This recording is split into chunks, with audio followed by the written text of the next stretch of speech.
اللي فيه المسجد، ضرب قنابل غاز. قنابل غاز اذت كل المرضى اللي معانا في المستشفى.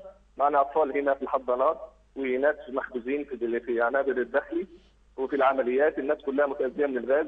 غاز رائحته نافذه فعلا. الناس كلها كانوا على جهاز استنشاق مش عارفين مين ولا مين. البلطجيه دلوقتي بيحاصروا المسجد وبيحاصروا المستشفى.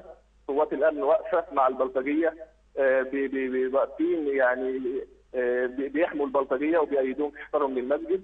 لحد دلوقتي في العشرات محتجزين في المسجد، مسجد الشهيد، والعشرات برضه محتجزين من المرضى واهالي المرضى، واهالي المرضى في مستشفى طيبه يا فندم. طيب دكتور أحمد، أنا عندي بعض التساؤلات بعد إذنك. أول حاجة، أعداد المصابين التي وصلت إلى مستشفى طيبة اللي أنت قلت لي إن هي فوق مسجد الشهيد اللي مكان مقر اعتصام وصلاة تراويح والتهجد للمتظاهرين اليوم. الاعداد بالعشرات، كلها اختناقات بالغاز، ما يقرب من 20 او 30 مصاب باختناق بالغاز. بقينا مش عارفين نلحق مين ولا مين. كلها حالات غاز يعني رائحته نفاذه فعلا. الناس كلها كانت بيغمى عليها من الغاز.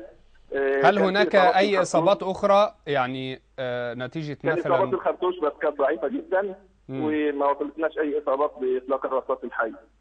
طيب دكتور أحمد، أنت وصفتهم بالبلطجية بينما بعد إذنك. نعم تفضل.